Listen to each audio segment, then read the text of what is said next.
today's video, bumili tayo ng bagong ano. 490 guys, saksakan. Nasira yung saksakan ko sa lobat ako guys. Hindi ako makasupport. Kasi nga, inaano ko yung, hindi ko alam kung sa charger ko bang may sira. Baka mamaya. Dito pala guys, no? So, dalawahan yan. Hindi ako makapag-charge. Kaya, sabi ko, kanina, ito sira. Yung dinala ko yung ano niya. Type C ba yan? 4 natin mga may guys.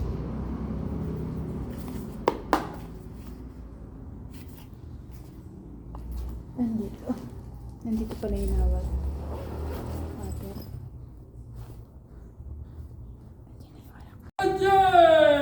Oje! Ito guys.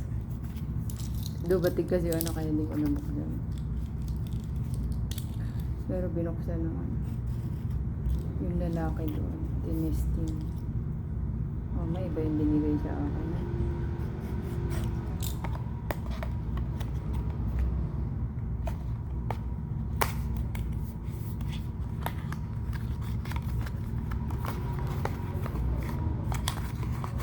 Ayaw kasi gumana kanina pa guys.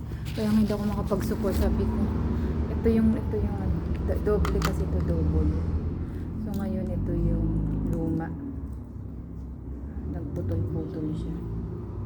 Yan o, ayaw talaga mag-charge guys. So ibig sabihin ito yung sira. Baka may charger pa. So try natin to guys. Ayun galing o. Meron siyang ano. Napakamahal pero sulit naman guys. Meron siyang ganito. Wow, ay ang ganda. Nakadikit siya. So, check natin ito mga may guys. Ayan. So, i-check natin ito mga may guys. Kung gagana. Yun. O, diba? Ibig sabihin, ang may sira talaga is ito. White yellow. Kasi umangat to eh. Umangat to guys. Binalik ko lang ito.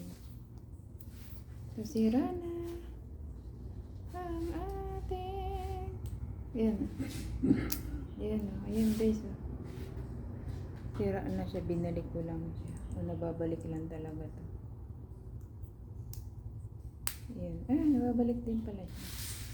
Pero pwede ko sira na to eh. Kasi ano, tumupo na. Yung dito niya. Yan. So at least, magagamit na natin to. Hindi katulad kanina na hindi siya mag-charge. Diba? So yun ang ating. So usually, ito talaga siya. Pares lang din sila pero ang naka-charge dyan is ito pang dito.